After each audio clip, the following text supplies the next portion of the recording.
하나님은 살아계십니다. 예수님이 부활하셨기에 주님은 분명 살아계신 줄 믿습니다. 우리 옆에 계신 분들에게 인사해야죠. 예수 부활이 우리의 부활, 예수 승리가 우리의 승리입니다. 인사하겠습니다.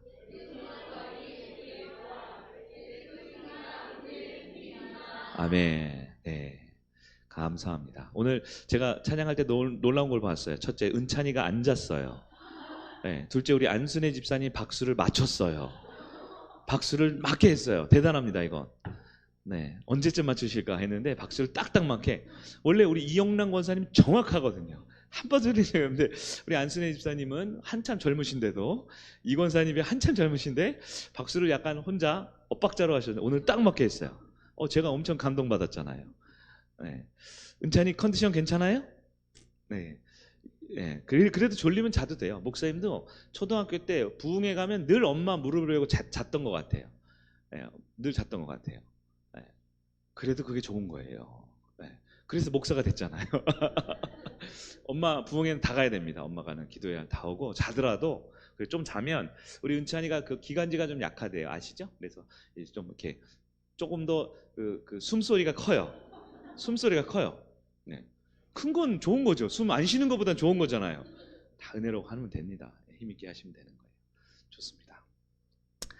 자, 시작하겠습니다. 오늘은 5번째 날, 리더를 위해 기도하는 성도, 리더를 위해 기도하는 성도라는 말씀으로 하나의 말씀 보도록 하겠습니다.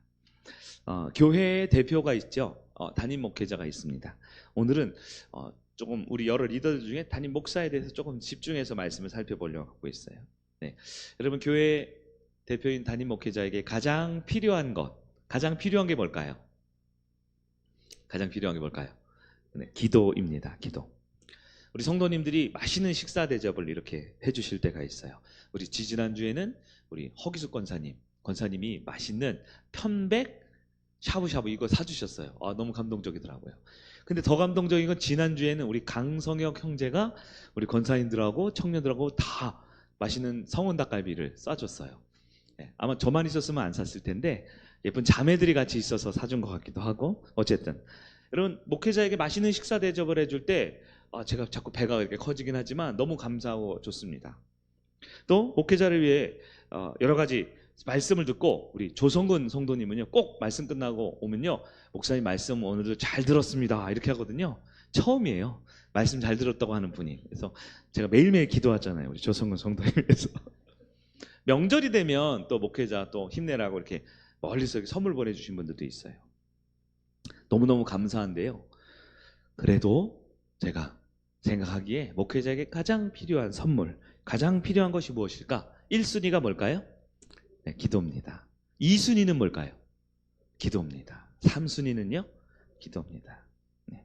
물론 지금 제가 오늘 말씀의 주제를 목회자라고 했지만 사실 목회자뿐만 아니라 우리의 목자님, 우리의 팀장님, 우리 영적 리더들에 해당하는 얘기겠죠.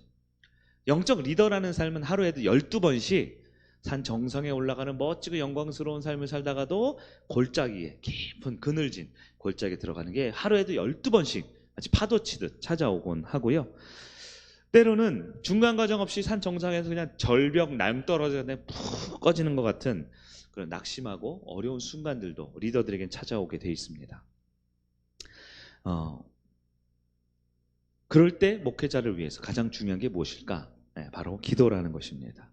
우리가 이번 주에 우리 예수님의 부활이 나의 부활 되기 위해, 예수님 부활하시면서 하신 것은 영혼을 살리기 위해서 십자가 달려 죽으시고 부활하신 예수님은 교회를 세우셨다고 그랬어요. 그래서 온전히 교회되는 것이 예수 부활의 가장 가까운 모습이고, 그 교회될 때 우리는 승리하는 삶을 살 수 있다. 이것이 이번 주 주제의 말씀이에요. 그래서 한 마음이 되자, 한 몸이 되자, 한 가족이 됐으니까 서로 섬기자. 지난 3, 4일간의 말씀이었습니다. 오늘은 바로 이어서 좋은 성도, 좋은 교회는 무엇이냐? 바로 목회자를 위해 기도할 줄 아는 성도가, 기도할 줄 아는 가족이 되는 것이 좋은 교회요, 좋은 성도다라고 할 수 있다는 거예요. 우리가 읽은 디모데전서 원래 3장 1절에서 13절까지 말씀을 우리가 전체적으로 보기를 원했지만 대표적 7절만 읽었는데요. 네, 교회 리더가 갖춰야 될 자격에 대한 말씀입니다. 주로 구체적으로 감독과 장로와 집사에 대한 말씀들이 이어지고 있는데요. 먼저 목회자에게 적용을 한번 해봤으면 좋겠다 싶어요. 네. 첫 번째, 리더를 위해 기도하는 성도. 첫 번째 무엇이냐?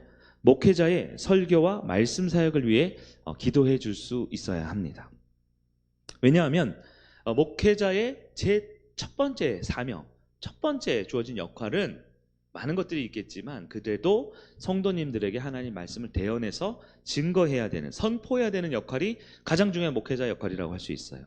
그렇기 때문에 성경에 대한 깊은 지식과 이해가 있어야겠죠. 또 성도님들에게, 말씀 듣는 성도님들에 대해서 깊은 사랑과 관심이 있어야겠죠. 그러나 무엇보다 성경을 성도님들에 전해지기 위해서 보이지 않는 영역, 즉 바로 하나님을 아는 계시, 즉 영감으로 충만해야 합니다. 그렇기 때문에 성도라면 반드시 목회자의 설교 사역과 말씀 사역을 해서 기도해야 되는 거예요. 여러분 세례 받으실 때 보면 이 세례 공부하는 문답집 있잖아요. 이번 주 세례식이 있는데요. 거기 보면 교회에 와서 해야 될 것이 무엇입니까? 이 대한예수교 장로회, 이 기독교 전체에 해당하는 웨스트민스터 신앙 고백서 이런 데 보면요. 교회에 와서 성도해야 될 것 무엇이 있습니까? 예배와 말씀 전하는 사역자를 위해서 기도해야 한다라고 되어 있어요. 왜냐하면 그것은 한 개인을 위한, 우리 교회 대표를 위한 기도가 아니라 하나님의 말씀을 듣기 위한 가장 중요한 과정인 거예요. 우리 대표 기도하시는 분들이 있죠. 꼭 마지막에 목회자를 위해서 기도해 주시죠. 그래서 가끔은 좀 너무 민망할 정도로 목회자의 여러 가지 삶에 대한 부분을 많이 기도해 주셔서 너무 감사한데, 사실 그런 것보다 더 중요한 것은, 본질적인 건 우리가 말씀을 들어야 하기 때문에 말씀을 듣는 통로로서 말씀의 대언자인 이 설교자를 위해서 기도하는 겁니다. 김아무개라는 한 사람을 위해서 가정과 건강과 여러 사역을 위해서 기도해 주시는 게 너무 감사하지만, 예배 때 필요한 기도는 무엇이냐? 하나님의 말씀이 선포되는 통로로서 설교자를 위해서 기도하는 것입니다. 여러분 매주 설교를 제가 하잖아요. 사실 거의 매일매일 하게 됩니다.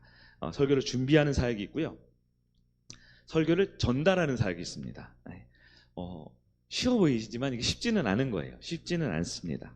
네. 무엇보다 영의 양식을 받아야 할 성도들을 보면서 하는 거잖아요.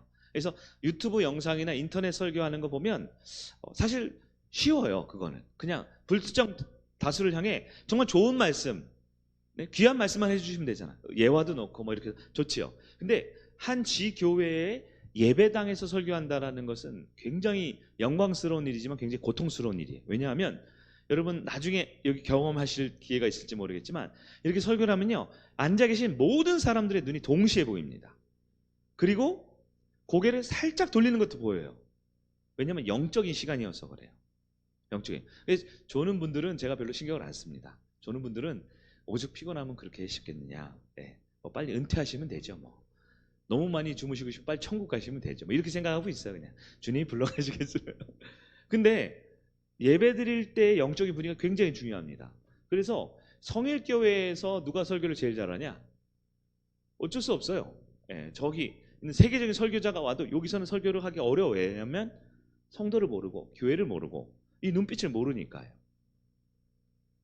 드리고 싶은 말씀은, 설교하는 사역은 준비하는 것만큼이나 전달하는 것이 어렵습니다. 그리고 설교를 막 하는데 한 절반 정도 주무시고 있다.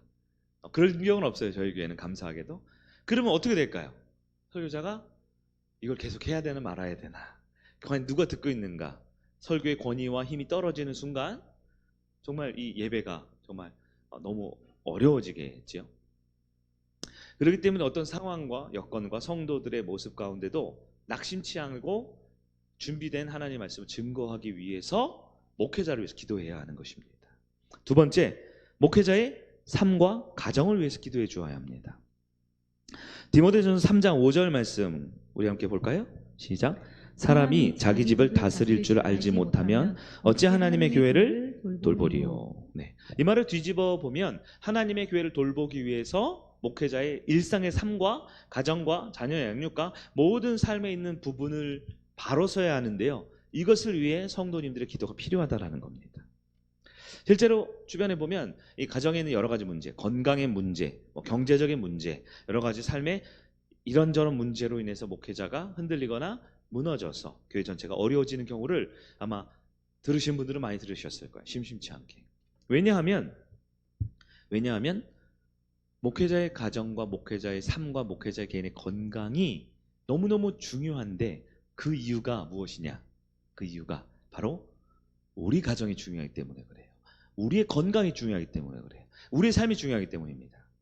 다시 말해 앞에서 말씀 전하는 김 목사의 삶과 건강과 삶의 여러 경제적인 부분, 관계적인 부분, 자녀 양육의 부분을 위해서 기도해야 하는 이유는 우리가 가정의 경제적인 부분, 건강의 부분, 자녀 양육의 부분이 연결되어 있기 때문에 그런 거예요.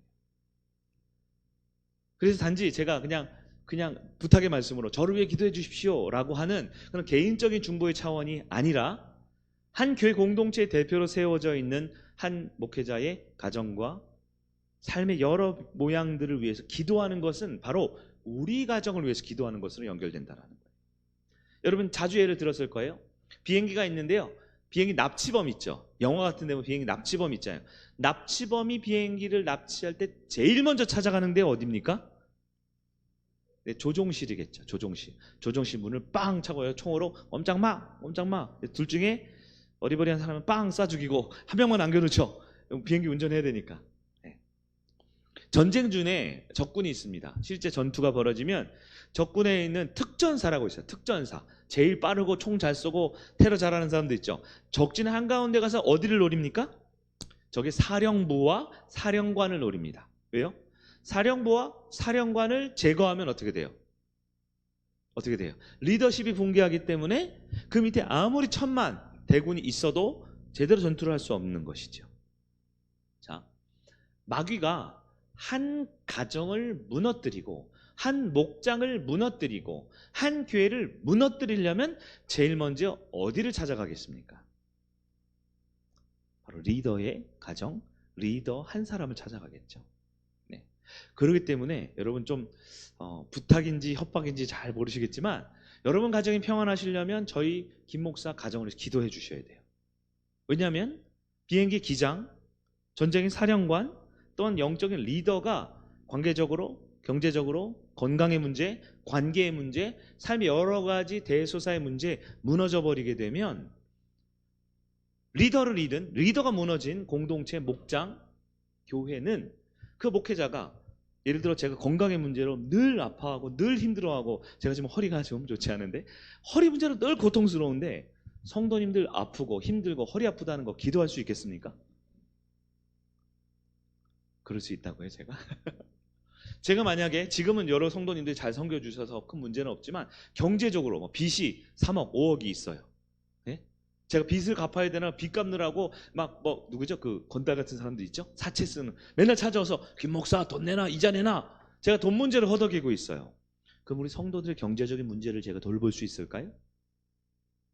우리 목자에게도 적용해 보십시오. 목자가 힘들어하는 부분이 있죠. 그것을 위해서 기도할 줄 모르면 나의 그 부분은 마귀에게 아예 내놓고 있는 거나 똑같아요. 비행기를 타고 안전하게 여행을 간다라고 하면서 기장이 어떻게 돌아가고 어떻게 테러 위협에 있는지 관심 없이 살면 안 되는 거랑 마찬가지입니다. 마귀의 공격은 전인적입니다. 여러분 마귀가 사람보다 똑똑한가요? 그렇겠죠. 네. 똑같은 한 사람, 여러분 성도가 50분 계시지만 50명 중에는 누군가를 공격하고 무너뜨리고 괴롭히는 것보다 말씀을 대언해야 하는 말씀의 통로가 되는 목회자 한 사람의 마음을 무너뜨리고 건강을 무너뜨리고 가정과 삶의 관계를 무너뜨릴 때 한 교회를 무너뜨리는 건 너무 쉬운 거죠. 심지어 여러분 이단들 신천지라는 집단에서 옛날에 과거 산 옮기기, 추수꾼 운동 이런 것도 들어보셨죠? 교회 내에서 추수꾼이 돼서 이게 예쁘게 신앙생활 잘하는 거예요. 그러다가 그 사람이 중심이 돼서 교회가 뭉쳐지면 어떻게 돼요? 산 옮기기 뭐예요? 교회를 통째로 신천지 교회로 옮겨간다는 거예요. 성도들과 함께. 뭐예요? 그게 바로 가장 중요한 핵심 리더가 되라는 거거든요. 교회 안에서. 이단이 쓰는 방법입니다. 근데 마귀는 산 옮기기 할 필요 있겠습니까? 목사 한 사람 무너뜨리고 목자 한 사람 쓰러지게 만들고 팀장 한 사람 시험 들게 만들면 어떻게 돼요? 와르르 무너지는 건 시간 문제이기 때문인 것이죠. 여러분 마귀는 목회자의 약점을 잘 알고 있습니다. 오히려 저보다 더 잘할지 몰라요. 여러분 더 잘할지 몰라요. 육체적으로 공격하고 정서적으로 공격하고 또 영적으로 공격합니다. 여러분 저에게는 몸과 혼과 영이 있잖아요. 제 영혼이 있고요. 영이 있고요. 혼, 생각, 영, 감정 영역이 있고요. 육체의 영역이 있습니다. 제가 뭐가 제일 약한 것 같으세요? 역한 것 같으세요? 저는 굉장히 강한 사람인 줄 알았어요. 강한 사람인 줄 알았는데 제가 요즘 지내면서 느끼는 건 생각보다 제가 마음이 상당히 어려운 일이 있거나 아주 그냥 낙심할 일이 있거나 아주 큰 사건이 있으면 제가 이 마음이 상당히 약하다라는 걸 제가 알았어요. 네. 그전엔 잘 몰랐거든요. 뭐 전쟁이 나든 뭐 하나 눈 하나 깜짝 안 하고 제 할 거 하고 살았는데 생각보다 제가 우리 성일교회 가족 공동체가 되면서 성도님들 한 분 한 분의 삶과 가정과 건강의 문제, 경제적인 문제, 관계 문제에 깊이 연결되어 있다 보니까요. 이 감정의 끈이 오히려 육체적으로나 영적으로는 조금 더 개인적일 수 있는데요. 정서적인 영역에 굉장히 연결이 많이 되어 있더라고요. 그래서 누가 아프다 그러면 저도 막 시름시름, 누가 힘들다 그러면 저도 잠을 잘 못 자고 그런 게 많더라고요. 제가 이걸 알았는데 여러분 제가 말해서 알 수도 있고 가까운 분도 아시겠지만 마귀는 모르겠습니까?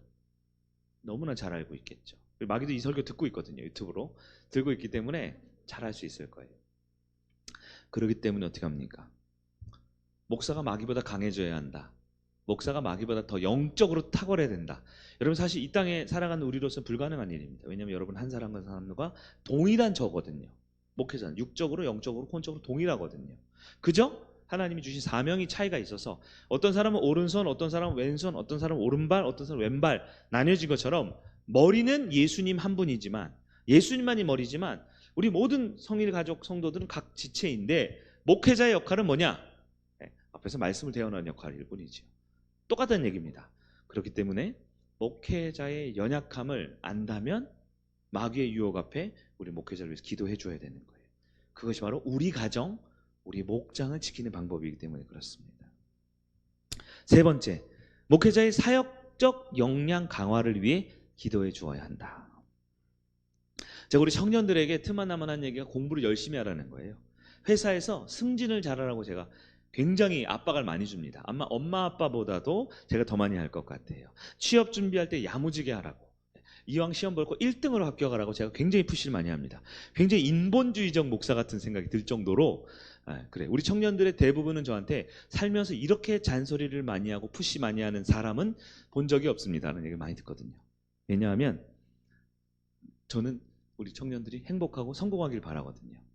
그러면 그게 내 적성에 맞는지 내가 잘 해낼 수 있는지 어떻게 할까요? 어떻게 할까요? 해봐야 합니다.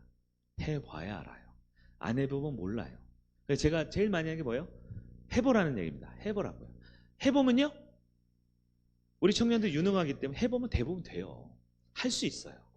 하나님 도와주시고 목사도 기도하고 잘 훈련받았거든요. 해보면 됩니다. 근데 어쩔 때는 했는데도 안 될 때가 있어요.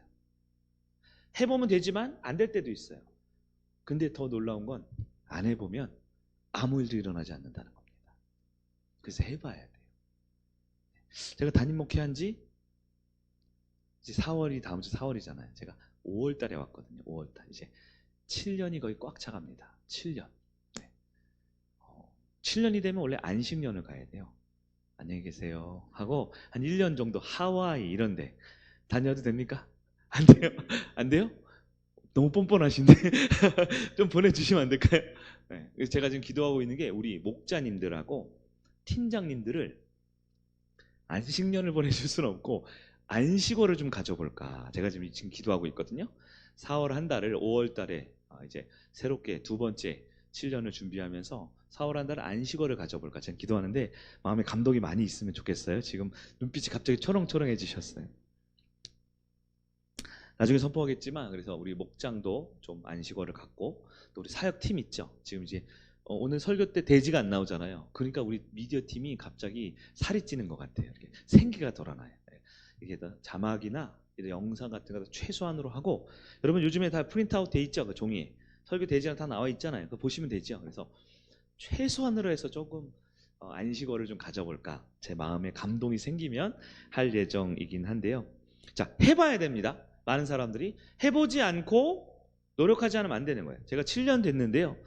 7년 목회하면서 이제 제 생각에 내가 이제 7살이 됐구나. 이제 내년이면은 8년이면 이제 초등학교에 들어가겠구나. 목사로서 초등학생 정도 수준의 목회자구나 라는 생각을 하면 한없이 부끄러워지는 것 같아요. 어떤 성도님들 그럴지 모르겠어요. 우리 목사님은 언제쯤 더 나아지실까? 언제쯤 더 성숙해지실까? 답을 알려드릴까요? 제가 언제쯤 더 성숙하고 더 훌륭하고 더 인격적으로 더 넉넉하고 설교도 잘하고 사역도 잘하는 목회가 될까요? 여러분이 기도하는 만큼 가능할 것 같아요. 기도하는 만큼, 저를 기도해 주시는 만큼. 디모데전서 3장 2절 앞부분 한번 볼까요? 3장 2절 같이 봅니다. 시작. 그러므로 감독은 책망할 것이 없으며. 그래서 감독은 목회자를 말합니다. 교회를 돌보고 있는 최종 책임자를 감독, 초대교회 때 이렇게 표현을 했는데요. 지금으로 하면 담임 목회자에 해당되겠죠. 책망할 것이 없다. 뭡니까? 결함을 찾을 수 없다라는 뜻이에요. 여러분, 책망할 것이 없다라는 말은 원어로는 결함을 찾을 것이 없다라는 뜻인데요. 이 말의 속뜻은요, 완벽하다라는 뜻이 아닙니다. 결함이 없는 것은 존재하지 않잖아요. 금도요, 보통 순금 반지 있으면 거기 몇 %라고 써있죠? 99.9%라고 써있나요? 99%라고 써있나요? 하여튼 100%라고 할 수 없는 건 왜요? 아무리 정제 기술이 좋아도 불순물이라는 것이 들어갈 수밖에 없다라는 이 시대 우리의 환경의 한계를 말해주는 것이잖아요. 100%가 있습니까? 없어요. 100%라는 것은. 근데 여기서 책망할 것이 없다라는 것은 완벽하라는 것이 아니고요. 책망할 것이 있지만, 부족하지만 그것을 성도와 함께 채워야 한다라는 것을 뜻하고 있는 거예요. 분명한 건 어느 교회를 다녀보고 어느 목회자들과 교제를 해봐도 목사님의 수준이 좀 있어요. 차이가 있어요. 사실 훌륭한 분, 좀 부족한 분, 연약한 목사님, 여러 목사님들이 있는데요. 어느 교회를 가도 똑같은 걸 볼 수 있어요. 목회자보다 더 뛰어난 성도는 없습니다. 이게 좀 불편한 사실일 수 있지만, 그 말은 뭐냐면요, 우리 교회가 성숙하고 영적으로, 역량적으로 탁월해지기 위해서는 여러분 어쩔 수 없어요. 저와 함께 가셔야 됩니다. 목회자의 역량 강화를 기도하셔야 돼요. 목장에 바로 적용할까요? 마찬가지입니다. 저쪽 목장은 맨날 분위기도 좋고 기도도 많이 하고 분위기가 이렇게 활발한 것 같은데 우리 목장은 이렇게 좀 어둡고 좀 이렇게 힘들고 간식도 별로 없는 것 같고 그런 것 같아. 왜 그럴까요? 목자의 책임이죠. 목자의 책임. 아니라고 할 수 없어요. 그러면 목자를 위해 얼만큼 내가 그에게 책망할 것이 없는 사람으로 세워줄 수 있느냐가 중요한 거예요. 감독에게 책망할 것이 없다라는 말은요, 잘 들으세요. 우리가 천국 백성이잖아요. 지금 디모데전서 천국 백성 얘기입니다. 그러니까 책망할 것이 있으면 쫓아내고, 책망할 것이 있으면 두고 보고, 책망 나오면 바로 쫓아내고, 그 얘기가 아니고요. 우리는 모두가 책망할 것이 있는 연약한 사람들이죠. 그러나 책망할 것이 없도록, 즉 그의 한계와 그의 문제점이 드러나지 않도록 채워준다라는 말을 하고 있는 거예요. 디모데 3장 7절입니다. 오늘 읽은 본문이죠. 읽어봅니다. 시작. 또한 외인에게서도 선한 증거를 얻은 자라야 할지니 비방과 마귀의 올무에 빠질까 염려하라. 그리고 더 나아가 외인이라는 건 뭐예요? 교회 안 다니는 사람, 불신자에게도 저 교회, 그 목회자 그분 괜찮지 라고 말할 수 있도록 목사가 잘해라? 그건 당연한 거예요. 당연한 거. 그게 아니고요, 공동체가 외인에게도 부끄러운 일 당하지 않도록, 손가락질 당하지 않도록 공동체가 목회자와 우리의 목자님들, 목장에 우리의 장로님, 권사님, 우리의 팀장님들을 세워주고 온전하게 될 수 있도록 기도해주다라는 말을 하고 있는 겁니다. 왜냐하면 비방과 마귀의 올무에 빠질까 염려하라. 잘 생각해 보세요. 목회자에게 비방이 있어요, 없어요? 비방 없는 목회자가 어디 있어요? 왜? 그냥 욕하면 되잖아요. 여러분들 한번 생각해 보세요. 집에 가는 길에 목사님 욕한 적 있어요, 없어요? 한 번도 없다. 나는. 손들지 마세요. 괜찮아요. 왜냐하면 그게 사실이거든요. 목회자가 부족한 게 사실이거든요. 사실이에요. 다른 교회 목사님은 완벽할지 모르겠지만 분명한 건 웬만한 목사님 다 사실입니다. 잘못할 게 있고요, 비방받을 게 있습니다. 여러분, 비방 없는 목회자 만드는 게 여러분의 비전이라면 실패하셨습니다. 그런 사람은 없거든요. 천국 가보세요. 그런 목사가 있나? 없습니다. 리더도 마찬가지, 목자도 마찬가지, 한 가정의 가장도 마찬가지입니다. 완벽한 가장, 완벽한 목자, 완벽한 우리 팀장님, 완벽한 리더, 목회자 없습니다. 비방받지 못할 이유가 아니라 비방받을 이유가 더 많다라는 거예요. 그럼에도 불구하고 비방받지 않게 우리가 서로 기도해주고 사랑해주고 섬겨줘야 한다라는 것을 말하는 거예요. 여러분, 목사님 욕 해도 괜찮아요. 오늘까지는 해도 괜찮아요. 다 한 거 알고 있어요. 알고 있는데 그렇기 때문에 오늘부터는 꼭 기도해 주셔야 됩니다. 기도해 주셔야 돼요. 교회를 떠나는 성도들의 특징을 보면 어쩔 수 없어요. 그거는 어쩔 수 없는 거예요. 해가 동쪽에서 뜨는 것처럼 서쪽에 지는 것처럼. 교회를 떠나는 성도들은 100% 목회자를 비난하고 교회를 떠납니다. 왜 그런 줄 아세요? 첫째, 그게 사실이니까. 그 목회자가 문제가 있어요. 김 목사를 비롯해 목회자 문제가 있어요. 한계가 있습니다. 두 번째는 뭐냐면 많은 사람들이 자신의 어딘가를 떠날 때, 정든 마음 있는 공동체 떠날 때 명분이 있어야 돼요. 떠날 이유가 있어야 돼요. 이유 되기 제일 좋은 게 뭐예요? 아유, 저 목사가 부족해서, 저 목사 말고 더 나은 목사님, 더 나은 교회를 가고 싶어서 생각하는 거예요. 여러분, 그거는 문제될 게 없습니다. 그건 사실이거든요. 여러분, 어느 공동체에 떠나보십시오. 학원 옮기다가 다른 학원 옮겨보십시오. 더 좋은 학원 갑니까? 이야기는 마음에 안 든다, 이렇게 말하는 게 당연하지요. 여러분, 비방과 마귀의 올무가 없는 게 아니고요, 비방과 마귀의 올무에 어떻게 돼요? 빠질까 염려하라는 거예요. 비방은 있습니다. 마귀의 올무, 덫은 있어요. 마귀의 올무는 뭐예요? 의도적으로 설치해 놓은 거예요. 이렇게 가면 리더가 쓰러지지, 목사가 넘어지지, 목사가 흠이 만천에 드러날 수밖에 없지, 이런 게 있는 거예요. 그런 것들을 덫을 치는 것을요, 우리가 기도해야 됩니다. 여러분, 중요한 얘기입니다. 마귀는 강합니다. 그리고 불편한 진실이지만 마귀는 목사보다 강해요. 그러나 우리가 희망할 수 있는 사실은 하나님이 마귀보다 강합니다. 그 하나님께 우리는 기도할 수 있어요. 그게 공동체 기도의 원리가 되는 것입니다. 한 몸 되는 성도, 한 마음 되는 성도, 섬기는 성도의 가장 첫 출발점이 무엇이냐? 목회자를 위해서 기도할 줄 아는 성도. 목회자는 쓰러지고 마귀도 지치지만 우리 예수님은 부활하셨고 우리 예수님은 승리하셨습니다. 우리 예수님은 안 지치세요. 우리 예수님은 졸지도 주무시지도 않는다 그러셨습니다. 그분께 기도하면 되는 것입니다. 마지막 네 번째, 목회자의 영혼을 위해서도 기도해 주시기 바랍니다. 교회를 섬기며 목양하는 것은요, 목회자가 육체적으로 피곤한 것뿐만 아니라 무엇보다 영혼이 고갈됩니다. 여러분, 특별 기도회 보면 여러분 평소보다 조금 더 피곤하지 않아요?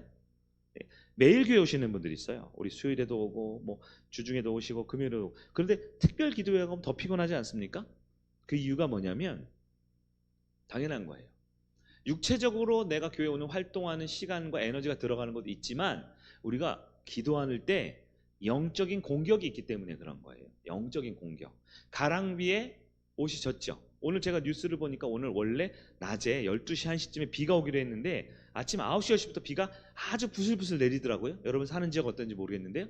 그래서 이 정도면 괜찮겠지 했는데 제가 오늘 그 일정에서 차를 타고 이렇게 나가는데 이 차를 타고 보면 아시죠? 가랑비인데 분명 사람 맞을 땐 잘 안 보이는데 차를 타고 다니니까 이게 어떻게 돼요? 모이고 쌓이니까 굉장히 비가 많이 되더라고요. 우리가 기도할 때는 여러분 꼭 아셔야 돼요. 내가 기도하는 거 찬송이 좋아요, 말씀이 좋아요, 기도가 좋아요, 끝나고 찐감자 먹는 교제가 좋아요. 하지만 동시에 계속 영적인 공격이 있습니다. 그러니까 당연히 영적으로 피곤해져요. 육체적으로는 피곤한 게 아닙니다. 그래서 제가 특별 기도회 때는 제가 잠을 좀 더 자는 것 같아요. 일부러 1시간씩 더 자고, 낮에도 저는 길게는 못 자는데 한 15분, 30분 이렇게 몇 번 나눠서 일부러 더 자려고 해요. 체력을 좀 유지하려고요. 그러나 여전히 피곤함이 있습니다. 여러분은 어떠실까요? 여러분도 그러겠죠. 생업도 있으시고 하루 중에 여러 가지 크고 작은 대소사가 있으실 텐데요. 그런데 그렇기 때문에 우리는 영적으로 기도를 해줄 수 있어야 합니다. 목회자를 위해서 기도해 주시고, 우리 목자를 위해 기도해 주시고, 끊임없이 옆에 있는 분들 있죠. 어제도 그제도 그제도 봤지만 옆에 있는 영으로 기도해 줄 수 있어야 되는 거예요. 오늘 말씀은 리더를 위해 기도하는 성도라는 주제로 말씀을 살펴보고 있었습니다. 성도는 기도해야 사는 존재예요. 영의 호흡이라고 하지요. 능력은 기도에서 나간다고 하잖아요. 그런데 교회의 능력은 목회자를 위해서 기도해 줄 때 온전히 나갈 수 있습니다. 여러분, 마지막으로 질문 하나 드려볼게요. 목회자를 위해서 매일매일 난 기도하는 것 같다. 손 안 드셔도 돼요. 없을 것 같아. 목회자를 위해서 일주일에 한 번 정도는 꼭 가끔이지만 일주일에 한 번 꼭 기도하는 것 같다. 여전히 안 드셔도 돼요. 눈빛만 봐도 알 수 있잖아. 목회자를 단 한 번이라도 기도해 본 적은 있다. 네. 좋습니다. 손 들지 마세요. 네. 근데 이번에는 꼭 손 들으셔야 돼요. 이번에 손 드셔야 돼요. 나는 앞으로 목회자를 위해서 기도해 줘야겠다 하는 분들 손 한번 들어보세요.